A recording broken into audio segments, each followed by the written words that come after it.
관련해서 이것 좀 여쭤볼게요. 이준석 의원에 대한 제명 청원이 40만을 돌파했습니다. 무서운 숫자죠. 예, 엄청난 숫자예요. 40만 명이나 되는 시민들이 이준석 의원을 제명하라라고 요구하고 나선 겁니다. 국회의원들이 어떤 선택할까요? 저는 이준석 의원 마음 놓지 못할 것 같아요. 이미 불안하다. 민주당과 만약에 다른 야당들이 같이 하고 이러면 국민의힘의 이탈표가 아주 많이 필요하지 않습니다. 한 뭐 10표 남짓 그렇죠. 정도인데 국민의힘에서는 호감을 받는 정치니까 그렇지 않잖아요. 그리고 본인이 이걸 다 떠나서 이준석 개인에 대한 비토, 비난 이걸 떠나서 본인이 정말 의정 활동을 할 수 있는 자격이 있는지에 대해서 이제 국민들이 묻고 있는 거예요. 네. 그럼 그거를 이야기했습니다. 저는 뭐 증문즉답이고 토론회에서 정말 100번 양보해서 실수가 있었다고 쳐요. 그러면 그걸 국민들이 불편하다. 너 이거 잘못됐다. 어떻게 이럴 수 있느냐라고 이야기하셨을 때 정정당당하게 정말 사과했어야 된다고 봐요. 근데 꾀를 부렸어요. 아닌데 나 사람에 대해서 한 거 아닌데 내가 주어가 있었어. 그러니까 내가 민노당의 성인지 감수성 물어봤던 거야. 뭐가 문제인데 라고 했는데 너 이거 직격하려고 했던 거 맞잖아 그랬더니 뭐가 문제야? 이거 후보 검증 차원이야. 가족도 검증해야 되니까 프레임을 딱 전환하는 거예요. 네. 그리고 본인도 이야기를 했어요. 그 당시까지는 그 약식 그 명령장을 보지 못했다고. 네. 그러니까 어떻게 보면 그 당시까지는 인터넷의 풍문 같은 것을 취합해가지고 성인지 감수성의 이 인식을 물어본다는 취지로 폭력을 저지른 거예요. 그리고 나서 사과하는데 당원들에게 사과했어요. 국민들께 저 정확한 사과 대선 국면에서 하지 않았다고 생각합니다. 네. 그러니까 더 용납이 안 되는 거예요. 국민들은. 어떻게 이런 사람이 혐오하고 가르고 뭔가 분열을 조장하는 그리고 거기에 대해서 잘했다라고 당연히 할 수 있는 일을 했는데 뭐가 문제냐고 묻는 정치인을 네. 국민한테 감당하라고 하면 안 됩니다. 그러니까 국민들이 무슨 선택지가 있어요. 이거 제명 필요하지 않냐고 화두를 던지는 거 아닙니까? 그런데 지금 와서는 내가 토론회로 다시 돌아가면 나 그 얘기 안 했을 텐데 가벼워요. 그리고 책임지지 않아요. 저는 대단히 실망했습니다. 예. 지금 이준석 의원의 저 행태는 네.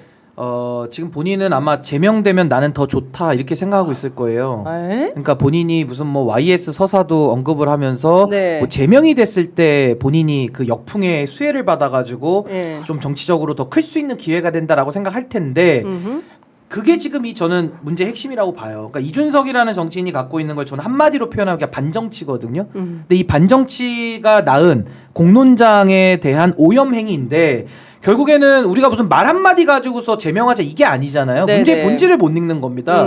우리가 사상의 자유가 있기 때문에 심지어 민주주의에서의 사상의 자유라는 건요. 공산주의에 대해서 말하는 것도 허용을 해요. 민주주의에서는. 근데 네. 민주주의가 딱 하나 허용 못하는 게 뭔지 아십니까? 민주주의 하지 말자라는 반민주주의, 반정치. 네. 그건 민주주의가 허용 안 하는 거예요. 그래서 우리가 방어적 민주주의라고도 헌법에서 나오는 거거든요. 이준석 의원은 이 지금 방어적 민주주의에서 규정하는 반민주주의 쪽으로 지금 가 있기 때문에 지금 우리가 문제 제기를 하는 겁니다. 표현 가지고 지금 얘기하는 것도 문제지만 네. 단지 표현만 갖고 얘기하는 게 아니에요. 그럼 문제가 뭐냐? 입에 담을 수 없는 발언이라고 본인도 얘기합니다. 그러니까 네. 그 다음에는 마이크 앞에서 얘기를 못 하잖아요. 근데 그런 발언을 했어요. 결국에는 국민들, 그 토론회를 보고 있는 모든 국민들이 성적 불쾌감을 느낄 정도로 그 해악을 끼친 거죠. 그러니까 공론장을 오염시켰기 때문에 이런 정치인은 우리가 이제 더 이상 이 제도권에서 허용해 줄 수 없다라는 그 공감대가 전 제명청원 저 40만이라고 보고요. 이준석이라는 정치인이 혼자 컸을까요? 저 정치인 지금까지 마이크 대주고 키워준 언론은 책임이 없습니까? 나는 종편이 키운 뭐 종편뿐만 아니라 네. 다 전 네. 방송국들이 그리고 저 지금도 이준석의 행태에 대해서 일부 긍정적인 표현들을 하는 패널들 내지는 거기에 대해서 옹호하는 사람들도 일부 남아 있어요. 저 그분들까지도 다 문제 제기를 해야 된다고 보는 겁니다. 이거는 다만 이준석 제명하고 끝내면 뭐예요? 그 반정치의 토양이 남아 있으면 또 튀어나오는데 충치 뽑으면 뭐합니까? 옆에 충치 또 튀어나오는데 저는 이 반정치의 토양을 전 이번에 한번 우리 사회가 네. 한번 되돌아봐야 된다. 민주주의는요 공산주의 사상까지도 논의해 볼 수 있어요. 그거 이해 안 막습니다. 그래서 민주주의 하는 거예요. 뭐 불온소적 이런 거 없어졌잖아요.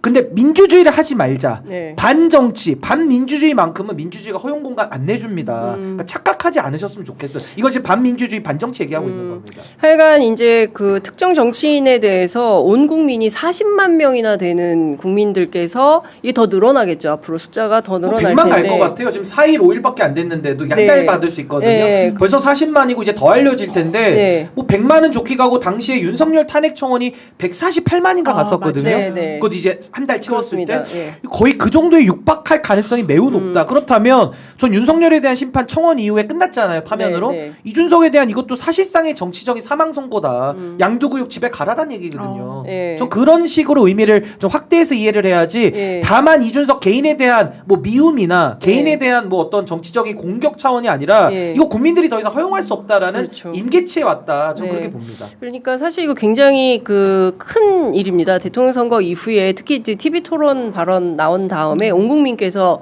경악을 금치 못한 사건이기 때문에 이 사안이 어떻게 흘러가는지 저희도 좀 관심 갖고 저는 지켜보도록 하나만 하고요. 말씀드리면 진짜 간땡이가 저는 배 밖에 나온 발언이라고 봐요. 어떻게 그런 말을 아니 마이크 앞에서 저도 취재 편의점 올 때마다 마음을 정갈하게 하고 이렇게 오거든요.